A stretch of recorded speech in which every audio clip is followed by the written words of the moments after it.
tous, j'espère que vous allez très bien. Donc tout à l'heure, on a vu que ce qu'on va recevoir ici pour travailler, c'est plutôt le event.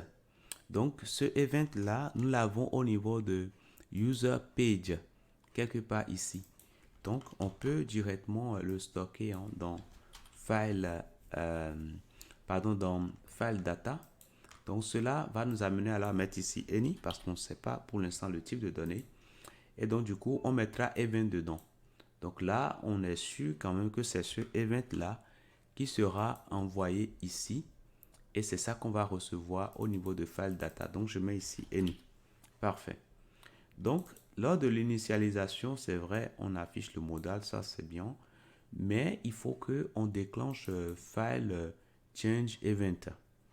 Donc, c'est ce que je vais faire tout de suite. Donc, je mets ici this. Bon, je vais le faire d'abord avant de faire l'affichage. Donc, je mets ici this point file change event. Et puis, je vais lui donner un paramètre, le event. Et ce event là, c'est plutôt file data. Donc, je le mets tout juste ici. Voilà, tout simplement. Alors, c'est plutôt this, excusez-moi, this file data. Parfait. Et puis après, on fait l'affichage du modal. Donc là, c'est bon. Maintenant, au niveau du template ici, qu'est-ce qu'on va afficher concrètement? Et ça, c'est ce que nous voyons ici. Quand je descends, bon, quand je monte un peu, c'est ça. C'est ce que nous voulons afficher. Donc, je prends ça et je peux le mettre juste ici au niveau du body. Là, tout simplement. Maintenant, image loaded ici, c'est une méthode. Alors, je mets ici $events. Tout simplement. Donc, pour l'instant, c'est bon. Au niveau de la logique, nous avons une erreur quelque part ici. Là, on doit dire oui, on est certain que voilà, object URL va exister. Donc là, c'est bon. Et là, c'est parfait. Maintenant, quand est-ce qu'on ferme le modal? Quand on ferme le modal, l'idéal, c'est d'informer le parent qui a fait appel à ce qu'il y ait l'ouverture du modal. Donc, je vais créer rapidement ici un output pour émettre des événements. Donc ici, je peux mettre ici modal event. Modal event qui sera, alors je vais stocker déjà dedans, new event emitter. Voilà, tout simplement. Alors, quel est le type de données que je vais émettre dedans? Pour l'instant, je ne sais pas encore. Voilà, donc ça c'est bon.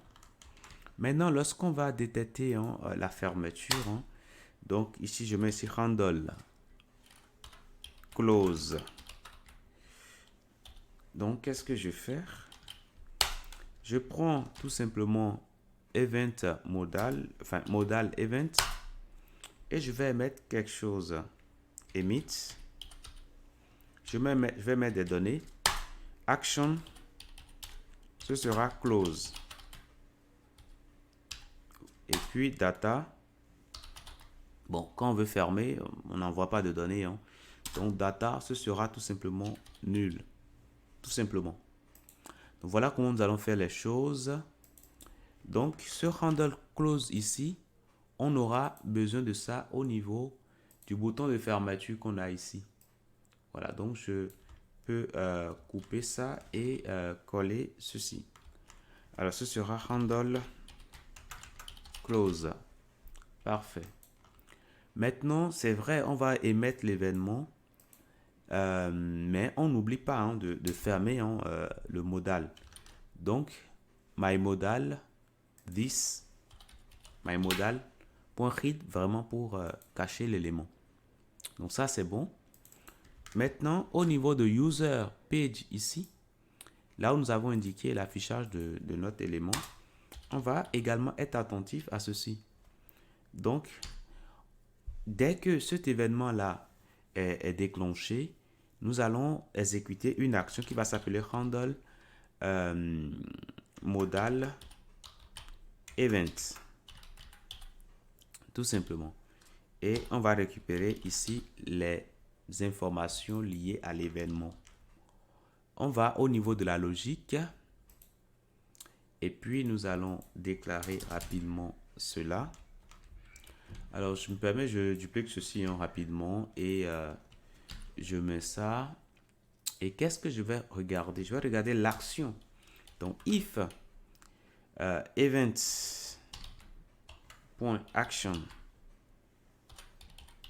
si c'est égal à close, ça dit qu'on souhaite fermer le modal. Donc, dans ce cas, this.file data sera initialisé à undefined. Voilà, on le remet à undefined et c'est tout. Alors, je reviendrai sur les autres actions plus tard, quand on va vouloir, par exemple, soumettre voilà, l'image et tout ça. Je reviendrai après sur ça.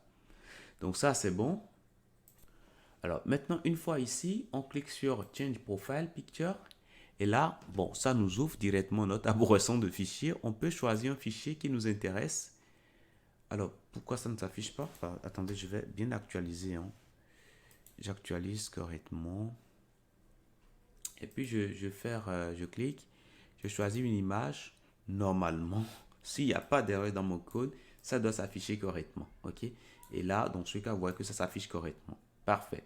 Donc, je peux redimensionner comme je veux. Et puis, voilà, quand je finis de redimensionner, là, l'idéal, c'est de prévoir des boutons en bas ici pour soumettre. Mais là, c'est bon, j'arrive quand même à redimensionner comme je le veux. OK? Donc là, c'est bon. Alors, ça peut être aussi intéressant de dire, bah, on va afficher l'aperçu à côté. Ça peut être une bonne idée de dire on va afficher l'aperçu. Donc, je vais voir avec vous rapidement comment afficher l'aperçu. Bon, c'est simple, on aura juste à ajouter ceci directement. Donc, je reviens ici au niveau de mon preview ici, là, et puis en dessous de l'image, je peux simplement produire l'affichage de ça, tout simplement. Donc, on peut toujours réessayer ici, ça va s'actualiser. On choisit une image, je prends cette image-là, parfait, et puis je commence par redimensionner. Voilà, je réduis considérablement. Là, vous voyez que ça me montre bien ici en bas, là. Voilà, parfait. Je peux aller plus loin. Là, je vais prendre tout le visage comme ça. OK, donc là, j'ai quand même, voilà, j'arrive quand même à prévisualiser en bas ici. Je trouve quand même que c'est pas mal. Mais est-ce que c'est vraiment nécessaire? Je ne crois pas. Puisque déjà de là, on sait voir déjà ce qu'on a choisi. Donc, mais sachez que vous pouvez, si vous souhaitez l'afficher, sachez que vous pouvez le faire de cette façon. Mais pour nous, ce n'est pas tellement intéressant. On va maintenant ajouter des boutons pour dire, voilà, on veut soumettre le modal. Donc, du coup, là, nous avons modal body. Ça, c'est parfait. Nous allons penser également à mettre modal footer. Modal footer, tout simplement. Et dans ce modal footer là, on aura un bouton qui va nous permettre d'enregistrer l'image. Donc du coup, je vais mettre ici un bouton de classe btn, puis btn success.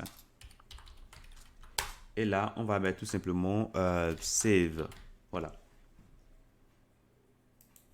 Par rapport au ratio, alors, si vous regardez bien, bon, l'idéal, on peut donner le ratio directement en entrée. Ça serait intéressant, je trouve comme ça.